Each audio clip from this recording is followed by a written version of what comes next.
L'accès à l'énergie reste un défi majeur en Afrique. Pour pallier le problème, des initiatives se multiplient sur le continent. Cependant, l'accès au financement reste l'un des principaux obstacles au développement du secteur énergétique. Réunis les 28 et 29 novembre 2024 à Abidjan en Côte d'Ivoire, à l'occasion du Forum sur l'énergie durable de la CEDEAO, les experts ont souligné l'importance de soutenir les initiatives nationales, régionales et internationales pour réussir la transition énergétique. Par exemple, un projet nous est présenté, nous essayons de voir si ce projet-là s'inscrit dans une dynamique nationale, c'est-à-dire est-ce qu'il est dans le plan directeur national et est-ce qu'il est aussi inscrit au niveau sous-régional, de sorte à ce que les initiatives ou en tout cas les actions ne soient pas dispersées et qu'il y ait donc une efficacité dans l'utilisation de la ressource budgétaire qui se fait de plus en plus rare.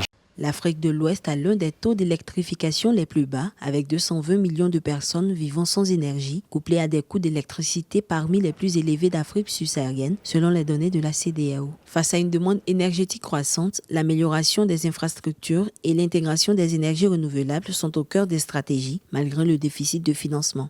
Donc la qualité de tout projet repose essentiellement sur le fait que le projet est entre guillemets bancable. Et pour le rendre bancable, c'est tout va dans la qualité de la structuration du projet. Donc connaître les critères du partenaire, de l'investisseur, que ce soit un investisseur institutionnel, que ce soit un impact investors, il faut connaître les critères et trouver la façon de les accompagner et de la structurer pour que quand il est présenté devant le board, il passe toutes les étapes en cochant toutes les cases. Et c'est là que se trouve la faiblesse et c'est là aussi que se trouvent pour nous les opportunités. Alors que les capacités photovoltaïques installées en Afrique de l'Ouest atteignent désormais 900 MW, les perspectives restent ambitieuses, dépasser les 1 GW en 2025 et atteindre 5 GW d'ici 2030. Avec un potentiel énergétique renouvelable considérable, avec 3000 heures d'ensoleillement par an, l'Afrique pourrait devenir un acteur clé de la transition bas carbone mondiale.